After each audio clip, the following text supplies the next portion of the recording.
exercise.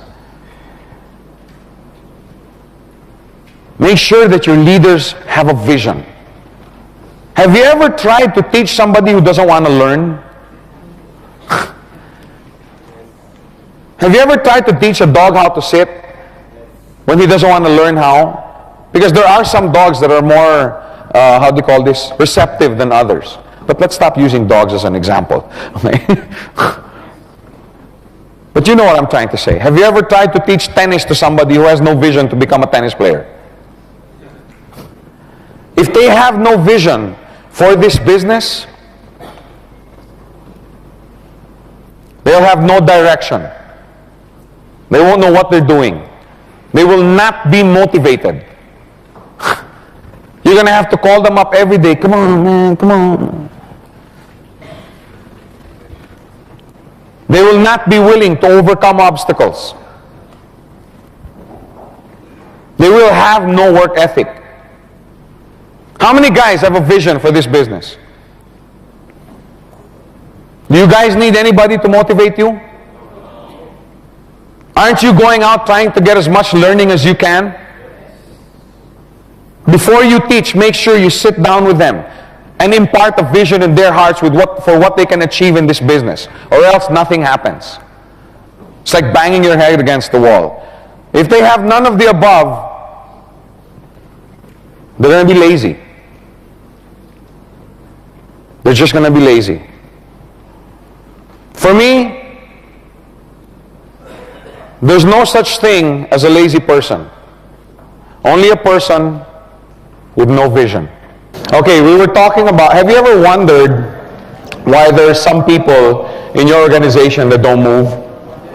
Okay, there's some people, they come in, they're really excited, and then after 2, 3, 4 days, you know, that it's gone. Okay, now the reason for this is because they have no vision for the business. Okay, there's no such thing as a person who's lazy, as far as I'm concerned. It's just a person with no vision. I can give a personal testimony to that, because, you know, I always thought I was a lazy person.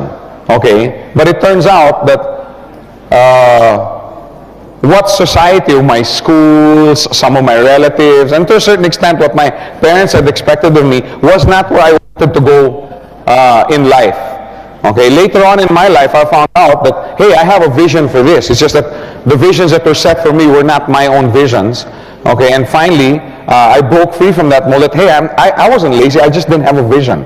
For 26 years of my life, I just kind of went, you know, floating wherever the wind blew.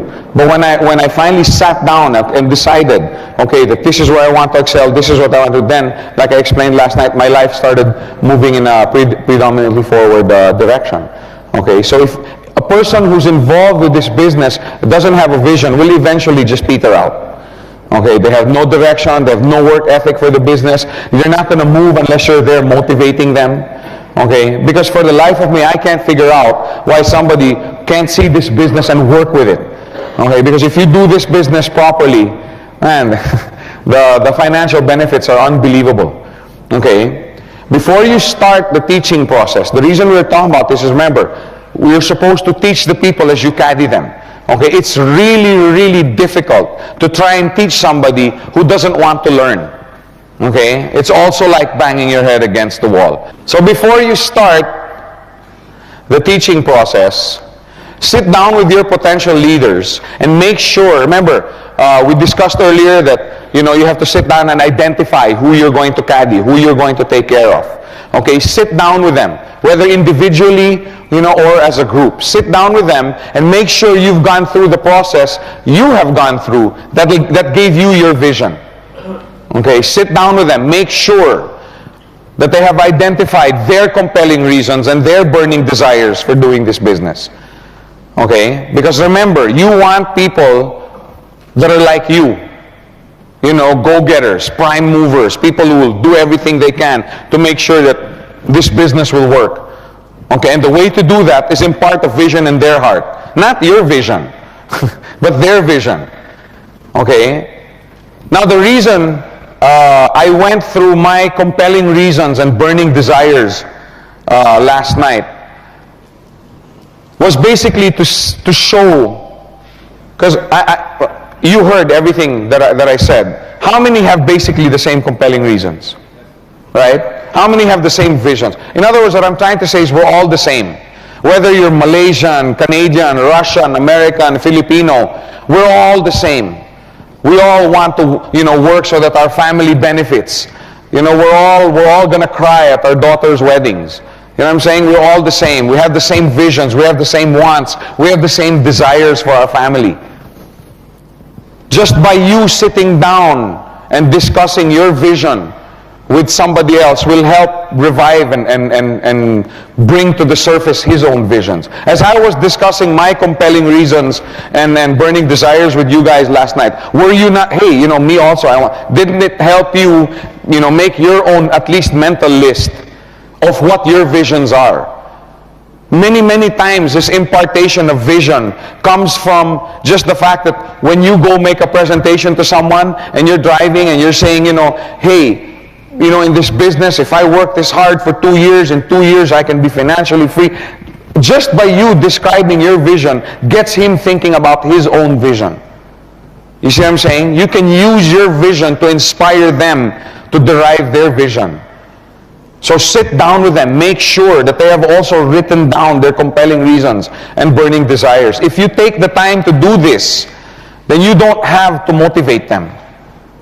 If you take the time to sit down and make sure they have their own vision for the business, you don't have to keep motivating them anymore. That's why when I first started this business, my phone was ringing off the hook. Because we used to spend so much time. Patrick, how many nights did we spend going into early morning, 2, 3, 4 o'clock with TG, with Rico, with Donna, sitting down discussing what we wanted to do with this business, and sitting down and doing that with their leaders. That's why the next day and the weeks, the phone would be ringing off the hook because I don't have to motivate them anymore. They're all internally motivated. Think about the people in your organization who are deadbeats, aren't doing anything.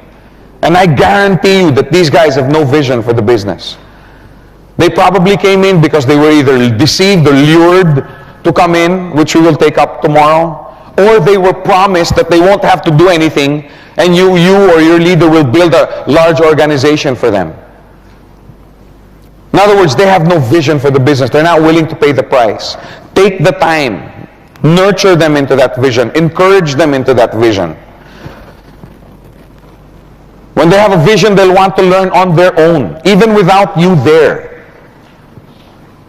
You all know Eric Clapton, right? Especially these two guys over here. They were doing an Eric Clapton medley last night. But this guy, he's one of the greatest guitarists, greatest rock guitarists, of the modern times. But he doesn't know how to read notes. He doesn't know how to read a single note. But man, he can play like nobody else. He can play like Eric Clapton.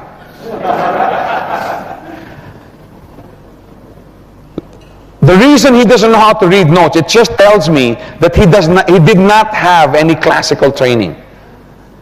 For whatever reason, whether his parents didn't support him or his parents wanted to but could not afford it, or they didn't have a teacher in their neighborhood, for whatever reason, it's obvious to me that Eric Clapton did not have a classical teacher to teach him the classical methods.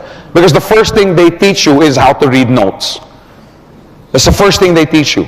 So just the fact that he doesn't read notes tells me that he didn't have this classical training. But still, deep inside, the guy wanted to be a guitarist. Maybe he didn't want to be the greatest guitarist ever, of which he is one of them now. Remember, I told you your visions change, your goals change. But he had a burning desire to play guitar good.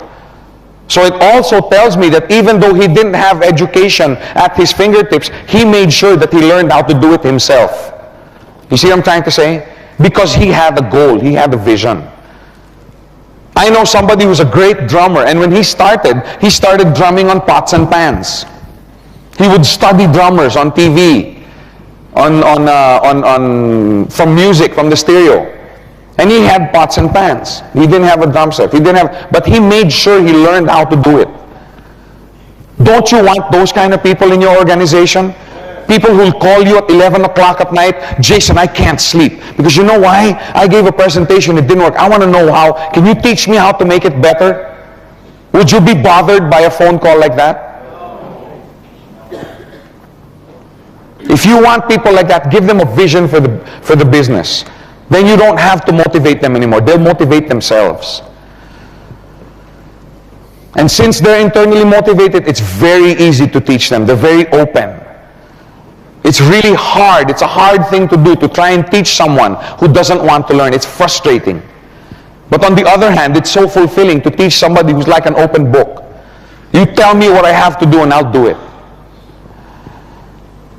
Then finally, after the teaching process, make sure they have their vision. It's very important. You have to inspire them. Not just with nice words, not just with, sayings from books and stuff like that, although it helps.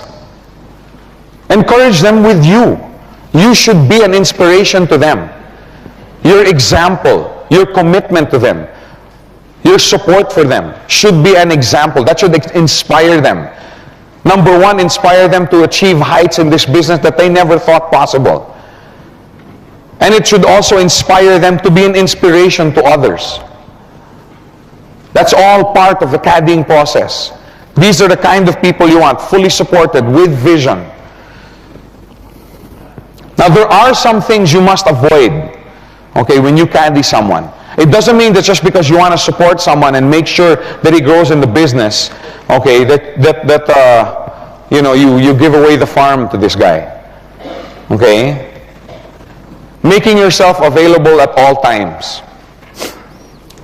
Now, this may sound like a contrary statement to what we're saying earlier about spending time with them. But let them know, that time is valuable. Don't call me at 1:30 in the morning and I'll be there in 5 minutes. You don't want to be his slave. You want to be his employee. Let him know that, one, my time is valuable. Let's schedule our things. Let's schedule our meetings. Don't call me at 1 o'clock in the morning and expect me to run and make a presentation for a friend of yours. In fact, this is a mistake that many people make. Come on, Leslie, you just come in. You don't have to do anything. You just give me the names of all your prospects and I'll call them for you. Have you ever done that? In your exuberance and your enthusiasm to do this business, have you tried calling people? Don't do that. It doesn't work. I will tell somebody that I'm caddying, Haron, I will present to as many people as you want me to on one condition, that you are there with me. Now the reason for that, so remember, you want to teach, you want to impart. The first reason for that is the best way to train the person that you're caddying than letting him see it over and over again. Right? That's number one. So he can learn the presentation process. Number two, as his friend asks objections and you start answering them, he also starts to learn how to answer objections.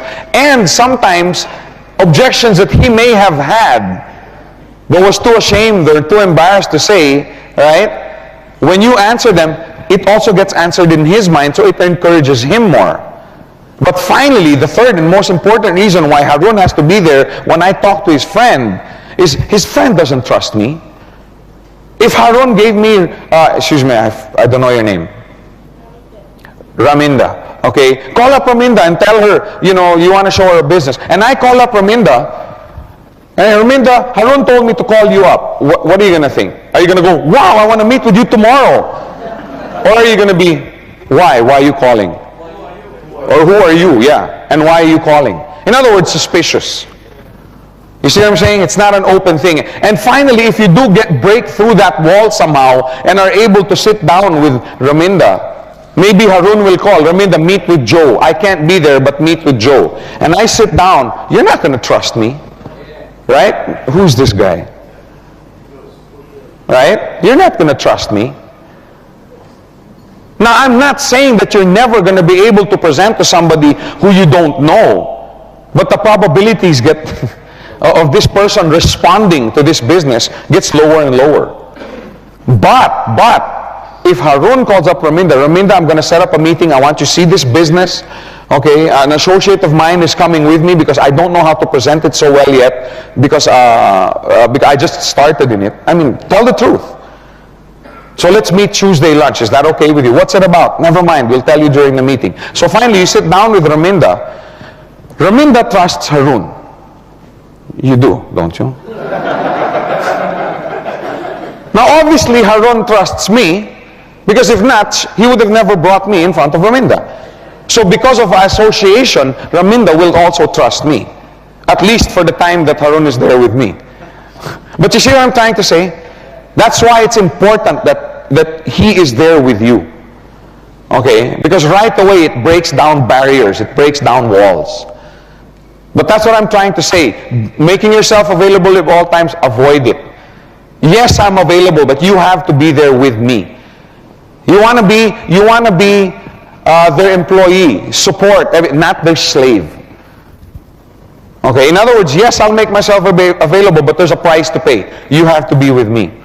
Yes, I'll make myself available to train your group, Harun, but you have to be there with me, and it can only be on Thursday afternoon because I have another group that I'm meeting with.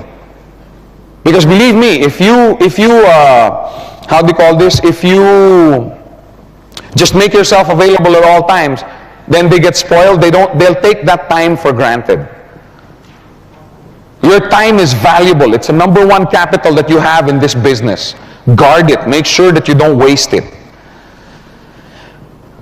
Doing your presentations without referral in training. In other words, your referrer who you're training. Okay, don't do that unless he's there for the reasons that we've already gone over. CADIA, a direct or indirect TCO who has not completed the basic training course. Now, before this VCD, it's very hard because you have to get to the basic training course. But now, when all of these things are going to be on video or VCD, you can sit down with Raminda and say, yes, fine, Raminda, I'm going to CAD you, but before we start, I want you to watch all of these VCDs. That way we're talking the same language.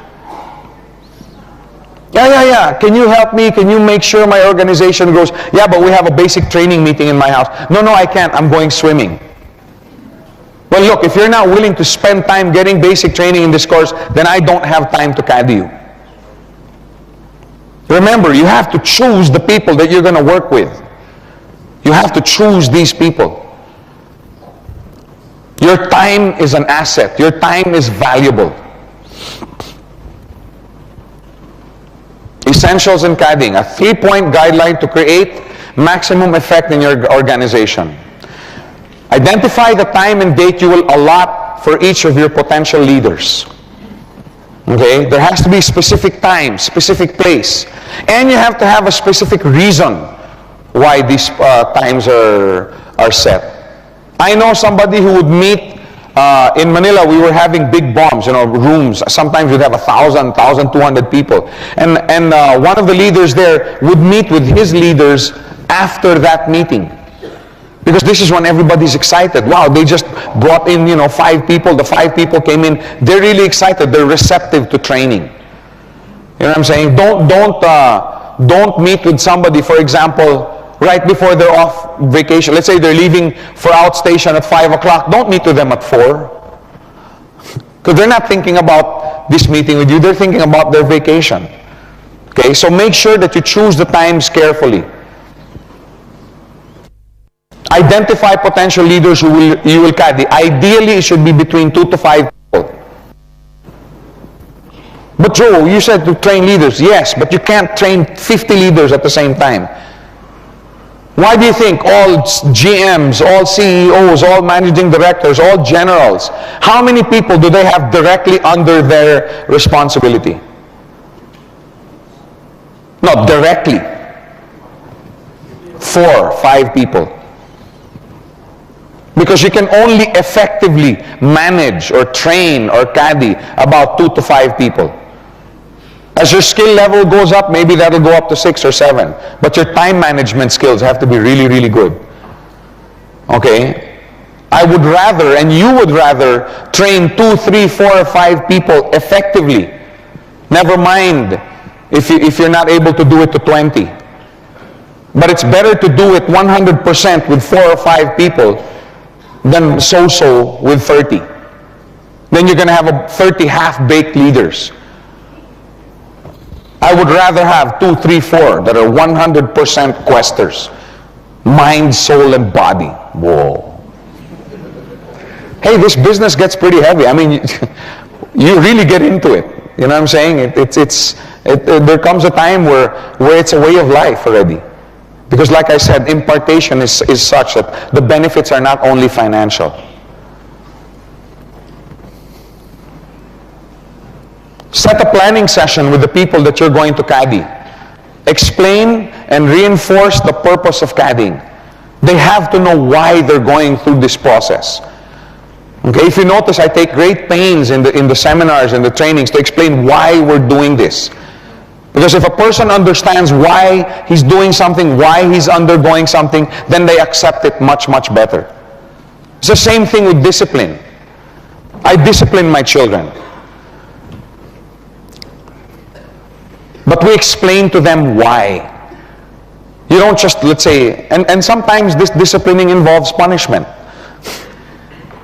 Now, many, many times a child who's being punished who doesn't understand the reason why he's getting punished, ends up resenting it. You know what I'm saying? If it's done enough times, he ends up to be a rebellious child.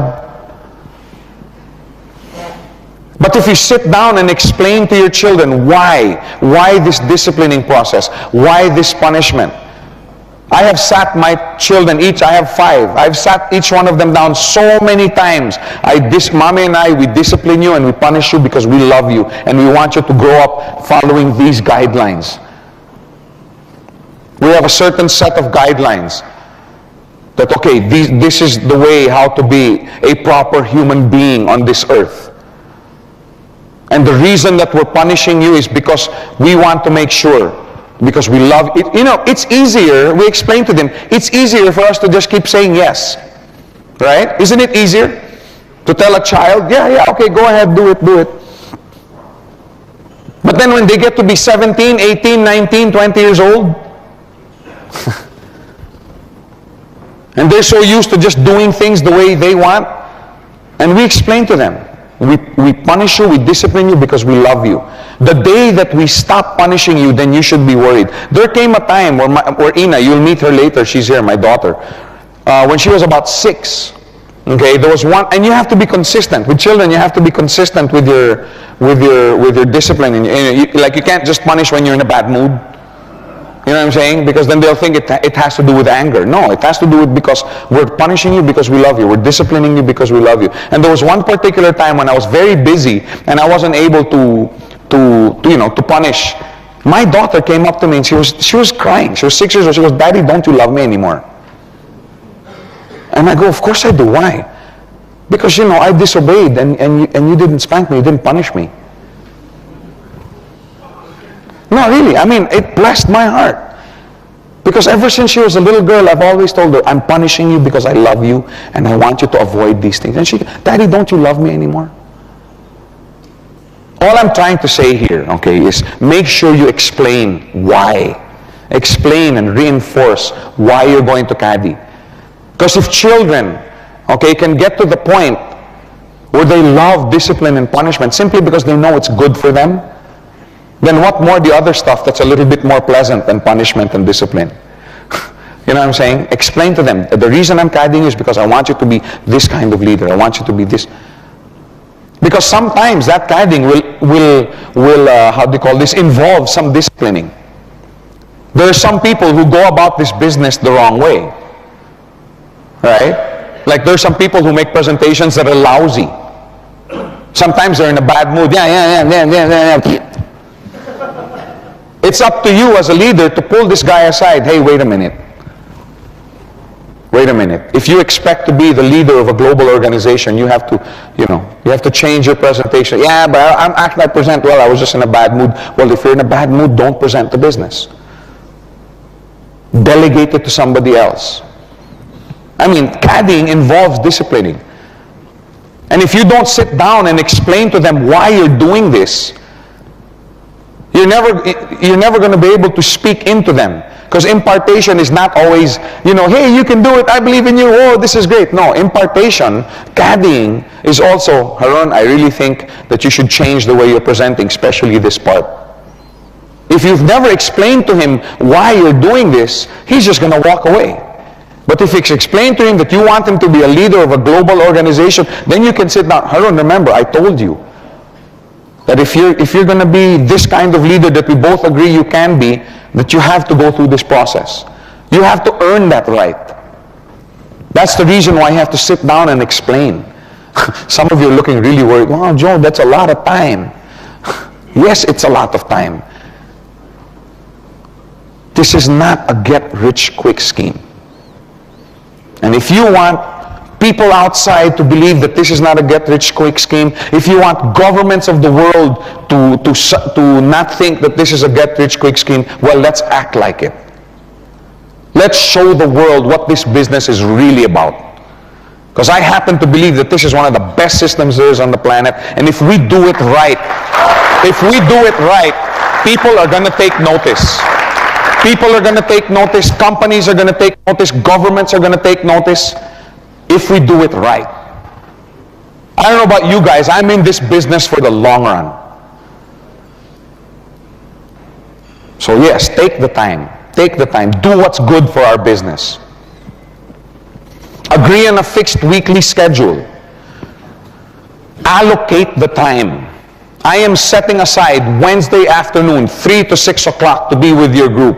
Make sure that they're there. Make sure that you're there. Set the time. Agree on a short-term goal. Example, the coin and the first $400 check. Isn't that such a big milestone? Isn't that a big milestone? Yeah. I don't know about you guys, man, when I got my first coin, I was excited. When I got my first check, I was excited. So was my wife. Remember, it became our coin and our business. So you want them to reach that milestone for 2 reasons. Okay, number 1, when they earn their coin and their first check, wow, this is real. This business is real. Before it was all theory. Okay? But then when you receive your coin and your check, it's like, whoa. Especially when you cash your check and it doesn't bounce. No, doesn't that really enforce? Yeah, you see what I'm saying? So number 1 reason is to reinforce. Okay, not that they doubt. Okay, by the way, we've never had a check that bounce, so.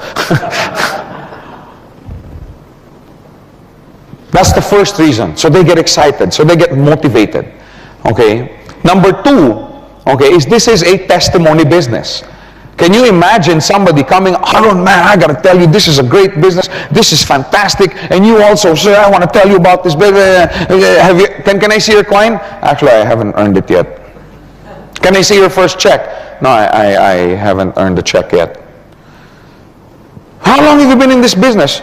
Well, only about 2 years. Do you think this guy is going to have any credibility? But if I come up to her and say, Haron, this is a great business, blah, blah, blah. Oh yeah, that sounds great in principle. But have you ever gotten your coin? Oh yeah. I earned it after my 3rd week. Oh yeah, what about the check? Yeah, on my 6th week, I got a $400 check. In other words, he's got something to say. He's got something to testify about.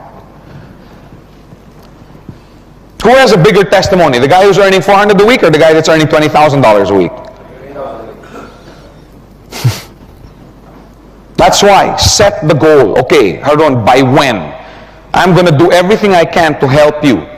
But by when? Okay, it should be by the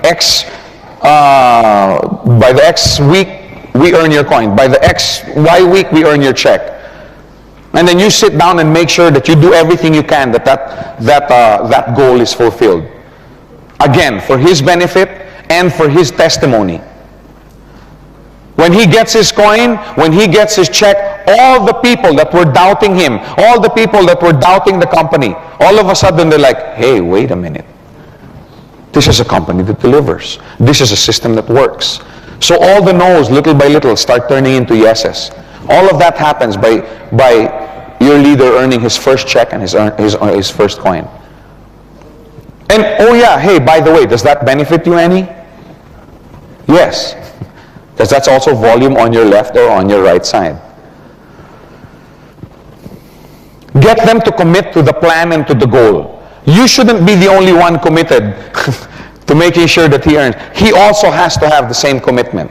If you sat down with that person and they've established their goals, their vision, you've established with them that, you know, I'm going to meet with you. In other words, if they know what they're doing, it should be very, very easy to get them to commit to the plan and to the goal. It shouldn't be too much hard work. To commit simply means to act upon. In other words, when this guy commits, he has to act upon that commitment, act upon that goal. He has to appropriate time, appropriate effort for it. He has to entrust himself to the system, to your system, to the system that GoldQuest has put up, that it's something that's going to be delivering. That's why I'm willing to commit. And he has to confine his efforts. What I'm talking, focus. Let's focus on this goal. That's what the word commitment means. Don't take it lightly. Now let me end by allow me to challenge your imagination a little bit. Okay? Can you imagine having an organization, okay, imagine your organization like this, okay, and it's composed of these individuals. You have on your left, number 1, Dave Trinidad. You have on your right, number 2, Ranjit Singh.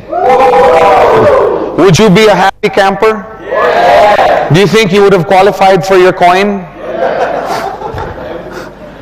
But that's not it. That's not it. Can you imagine number 3, you have Patrick Zuniga. And then on your number 4, you have Patman. I couldn't pronounce his last name, so I just put down his... Number 5, you have Ronnie Wong. Number 6, you have Muhammad Isa.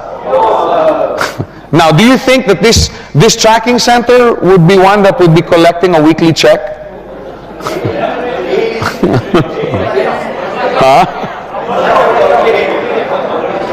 Is this something that you would like to do? Now, let me ask you guys, what would you be willing to give for an organization like this? How long would you be willing to work to have an organization that looks like this? What price would you be willing to pay to have an organization that looks like this? And surely you wouldn't mind having these individuals in your... See, because these leaders are going to produce other leaders. Can you imagine further down in your organization, you have Tony Kong. Then you have Anan. You have Donna Imson. Then you have Ferdy Tolentino, T.G. Quintanar, Rico Owi. All these guys are the VT members. These guys are committed to this business. These guys are 100% living, breathing, dreaming, eating GoldQuest.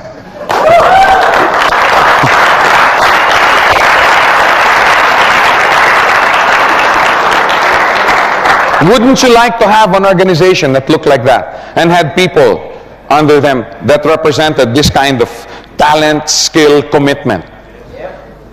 How long would you be willing to wait?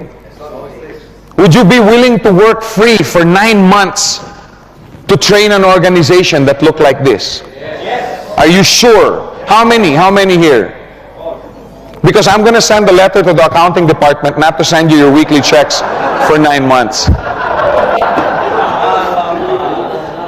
No, the point I'm trying to make here, okay, is, see, it takes time to build these leaders. Do you think Dave Trinidad was always who he is today? And Ranjit, and Ronnie, and Patman, and Patrick, Tony Kong. I mean, these guys were just like you and me before. But because they had leaders who sat down with them, trained them. You know, you see what I'm saying? That's you guys. Where's Patman? Is he in the room? Man, remember the early days? We went to every coffee shop, every San Francisco coffee, sitting there talking about this business, the right things to do, the wrong things to do. Patrick, how many times were we there? You know, we'd fall asleep on my couch at 3, 4 in the morning, wake up at 7. My wife would go, you guys are still here? I'm so sick of his face. No, I was just kidding. I love Patrick. I'm glad he's here. We're playing golf tomorrow. I'm going to beat you again, boy. No, what I'm trying to say is it takes time. It takes time to build this. Be patient. Be patient. If you build your leaders properly, if you train them properly, if you caddy them properly, it will pay. It'll cost, definitely. There's a price. But it will pay. I guarantee you it will pay. So be patient. Sit down, draw up your list, make sure you know who you're going to train, commit your time to them, give them a vision, make sure they know what to expect from this business provided they do this. And believe me, that kind of organization is something not only to be proud of, but something that's going to be very profitable for you and your family for the next 4, 5, 6, 10, 15, 20 years. Because I've had people come up to me, Joe, how long will Gold Quest be here? Have you ever had that question asked? And I just... Well, as long as people are buying coins from us, we're going to be here. It's that simple. I mean, how long does a restaurant stay open? As long as there's people buying food from that restaurant. How long will Coke be open? As long as people are buying Coke. I mean, Gold Quest is no different. It's the same. As long as people are buying coins, as long as you allow us to be here, we're here. So when you set up an organization that looks like this, believe me, as long as Gold Quest is on this planet, you're going to be making a very, very good income that will last for you and your family for many, many years to come. But it takes time. Don't shirk the responsibility. Don't be afraid of the hard work that goes into building an organization like this. Because it pays. You've heard me say time and time again the last 2 days, but the bottom line, it pays. It pays to have this organization. Okay? So this ends our module for today. Thank you very much. We'll continue the how to make an effective presentation. So thank you very much. Let's build.